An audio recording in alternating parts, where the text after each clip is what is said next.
शौरे संतापहारी मुरारे वन्दे मुकुन्द हरे. ടീം അവതരിപ്പിക്കുന്ന ഓണം ഈദ് ആഘോഷ പരിപാടിയിലേക്ക് ഏവർക്കും സ്വാഗതം. വിശിഷ്ടാതിഥികൾ എത്തിയിട്ടുണ്ട്. നാട്ടിൽ നിന്നും ഒപ്പം ഒമാനിലും പരിസര പ്രദേശങ്ങളിലുമുള്ള സുഹൃത്തുക്കൾ, UAE-യിൽ നിന്ന് ഞാൻ എത്തിയിട്ടുണ്ട്. സന്തോഷം. ഇനിയുള്ള കുറേ അധികം നിമിഷങ്ങൾ ടീമിൻ്റെയും നിങ്ങളെല്ലാവരുടെയും സഹകരണം, പ്രോത്സാഹനമൊക്കെ ഉണ്ടാകണം. ലക്ഷ്മിയും ഞാനും ഇനിയുള്ള കുറച്ച് സമയം പ്രിയ കൂട്ടുകാർക്കൊപ്പം ഉണ്ടായിരിക്കും. UAE-യിലൊക്കെ ആണെങ്കിൽ ബലം പിടിച്ചിരിക്കരുതെന്ന് നമ്മൾ പറയാറുണ്ട്. അങ്ങനെ ഒരു ബലം പിടുത്തമൊന്നും വേണ്ട. വളരെ സന്തോഷത്തോടെ ഹാപ്പി ആയിട്ട് സ്നേഹപ്രകടനങ്ങൾ കയ്യടിയായി നടത്തി കുട്ടികളെയും മുതിർന്നവരുടെയും കലാപരിപാടികൾ പ്രോത്സാഹിപ്പിക്കുക. വിശിഷ്ട വ്യക്തിത്വങ്ങളെ ആദരിക്കുന്ന ചടങ്ങുണ്ട്. റിജുരാമും ഡോക്ടർ രാജഗോപാലും ചേർന്ന് അദ്ദേഹത്തിന് ആ അവാർഡ് സമ്മാനിക്കുന്നു.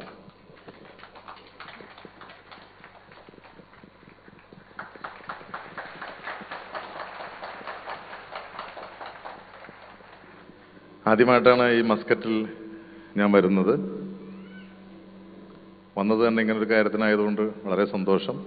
എന്തായാലും ഈ ഒരു അവസരത്തിൽ 3 വില്ലന്മാരെ വെച്ച് മസ്കറ്റിലെ ഈ ഒരു പ്രോഗ്രാം, പണ്ടൊക്കെ ആണെങ്കിൽ അതിനുള്ള ചങ്കൂറ്റമാരും കാണിക്കില്ല എന്ന് തോന്നുന്നു.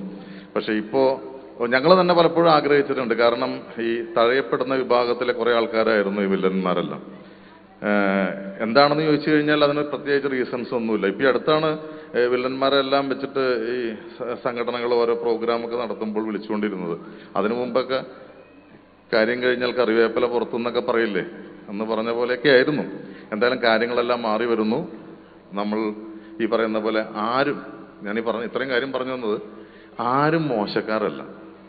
ഞാനിവിടെ ഇരിക്കുന്ന എല്ലാവരോടും പറയുന്ന ഒറ്റ കാര്യം, ഇപ്പം ഇവിടെ വന്ന് ഈ കലാപരിപാടികളെല്ലാം കണ്ടപ്പോൾ ഞങ്ങളത് പറയായിരുന്നു. കാരണം നിങ്ങൾ പറഞ്ഞ കുട്ടി പട്ടാളമാണെന്ന് പറഞ്ഞു. പക്ഷെ കുട്ടി പട്ടാളമല്ല, അതെല്ലാം കുട്ടി എന്താ പറയാ, ബോംബുകളല്ല, ശരിക്കും കലാരത്നങ്ങളായിരുന്നു അവരെല്ലാം. അത്ര നല്ല എക്സ്പ്രഷൻസും കാര്യങ്ങളുള്ള ഭാവിയിൽ ഞാൻ അങ്ങനെ അധികം, കാരണം എന്തൊരു നല്ല രസകരമായിട്ടാണ് അവരെ ഡാൻസ് ഒക്കെ ചെയ്തത്, അവരുടെ എക്സ്പ്രഷൻസ് എല്ലാം. മറ്റൊരു വില്ലനെ അദ്ദേഹത്തെ ക്ഷണിക്കുകയാണ്. ക്ഷണിക്കുന്നതിന് മുമ്പ് ശ്രീ സുരേഷ് കൃഷ്ണ, ബാബുചേട്ടൻ ഇപ്പോൾ പറഞ്ഞു വില്ലന്മാരാണെന്ന്. പക്ഷേ നമുക്കങ്ങനെ തോന്നുന്നില്ല. ബാബുചേട്ടൻ ഇപ്പോൾ നല്ല വേഷങ്ങൾ ചെയ്യുന്നു, സുരേഷ് ചേട്ടൻ നല്ല വേഷങ്ങൾ ചെയ്യുന്നു, സ്വഭാവ വേഷങ്ങൾ കൈകാര്യം ചെയ്യാൻ സാധിക്കുകയൊക്കെയുണ്ട്. അപ്പോൾ എന്തായാലും ഇനി മറ്റൊരു കുതിച്ചുയരുന്ന താരം സുരേഷ് കൃഷ്ണയെ വേദിയിലേക്ക് ആനയിക്കുവാൻ വേണ്ടി ടീമിന്റെ vice president Shyamlal, team treasurer Baiju Ranganath ഇവരെ ക്ഷണിക്കുന്നു. സുരേഷ് കൃഷ്ണയ്ക്ക് അവാർഡ് നൽകുന്നത് ഷെയ്ഖ് ആസിഫ് സെയ്ദ് മുഹമ്മദ് അൽ മജ്റൂഫിയാണ്. അദ്ദേഹത്തെ സ്നേഹത്തോടെ നമ്മൾ സ്വാഗതം ചെയ്യുന്നു. റിജോറാം LLCയുടെ മാനേജിംഗ് പാർട്ണറാണ് ഇദ്ദേഹം. Thank you sir. ഒരുപാട് സന്തോഷമുണ്ട് ഇന്ന് ഈ വേദിയിൽ നിൽക്കുമ്പോൾ.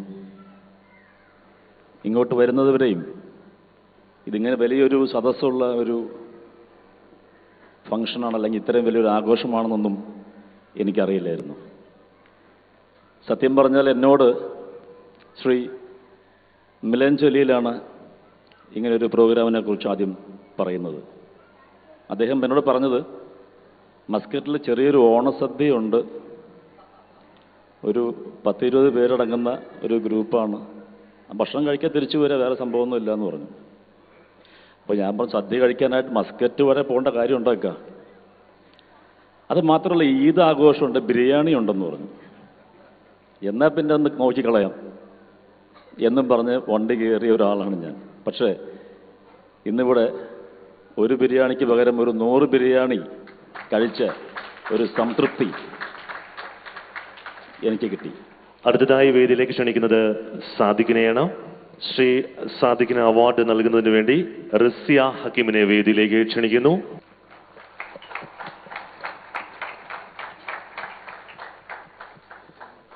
ജസ്റ്റ് ഒന്ന് മസ്കറ്റിൽ വന്ന് പോവുക എന്ന മാധവേട്ടൻ്റെ ലളിതമായ വാക്കുകൾ കേട്ടുകൊണ്ടാണ്, അത് മിലൻ ജലീൽ എന്ന ഗ്രേറ്റ് പ്രൊഡ്യൂസറുടെ സപ്പോർട്ടോട് കൂടിയിട്ടാണ് ഇവിടെ എത്തിയത്. പക്ഷേ ഇത്രയും നിറഞ്ഞ സദസ്സ് പ്രതീക്ഷിച്ചില്ല. അത് വളരെ ശാന്തമായി ഉത്കണ്ഠയോടെ എല്ലാവരും പ്രോഗ്രാം കാണാൻ വേണ്ടിയിരിക്കുന്നു എന്ന് പറയുന്നത് അതിയായ സന്തോഷമാണ്. ഇവിടെ കൂവാൻ ആൾക്കാരില്ല. കൈയടിച്ച് പ്രോത്സാഹിപ്പിക്കാൻ മാത്രമേ ആൾക്കാരുള്ളൂ. വളരെ സന്തോഷം. പിന്നെ ഈ ടീമിൻ്റെ ഭാരവാഹികളോട് എനിക്ക് വളരെയധികം അഭിനന്ദനം പറഞ്ഞതിനേക്കാളത്തോളം എനിക്ക് അസൂയ തോന്നുന്നു. ഇത്രയും ഒരു ടീം വർക്ക് ഈ ടീമിൻ്റെ ഉണ്ട് എന്ന് ഇവിടെ വന്നപ്പോഴാണ് മനസ്സിലായത്. വളരെ സന്തോഷം. സാധാരണ നമ്മളിപ്പം പാലക്കാട്, മുണ്ടൂർ അങ്ങനെ ഉൾപ്രദേശങ്ങളിൽ പോയാലാണ് ഇതുപോലെ ഈ കേരളത്തിൻ്റെ തനതായ കലകളും അതുപോലെ നാടൻപാട്ടുകളും തിരുവാതിരക്കളിയും കൈകൊട്ടിക്കളി ഇങ്ങനെയുള്ള ഓണാഘോഷങ്ങൾ വളരെ കാണാൻ സാധിക്കുന്നത് അവിടെ പോയിട്ടാണ്. സത്യത്തിൽ ഇപ്പോൾ ഞാൻ ഈ പാലക്കാട് ഏതോ ഒരു ഉൾനാടൻ ഗ്രാമത്തിൽ ഇരിക്കുന്ന ഫീലിംഗ് ആണ് എനിക്ക്. അതുപോലെ ഇവിടെ എല്ലാ കലാപരിപാടികളും ഭംഗിയായിട്ട് നടക്കുന്നു. വളരെ സന്തോഷം തോന്നി. കുരുന്ന് പ്രതിഭകളുടെ അവരുടെ പ്രകടനങ്ങൾ കാണാനൊക്കെ സാധിച്ചതിൽ വളരെ സന്തോഷമുണ്ട്. നേരത്തെ സാദിഖും സുരേഷും ഒക്കെ പറഞ്ഞ പോലെ, ബാബുരാജും പറഞ്ഞ പോലെ വളരെ നല്ല പെർഫോമൻസ് ആയിരുന്നു കുട്ടികളുടെ. വളരെ സന്തോഷം. എല്ലാവർക്കും നന്ദി, നമസ്കാരം.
ब्रेकिंग न्यूज हर मेरा घाघरा है, नवजात से लेके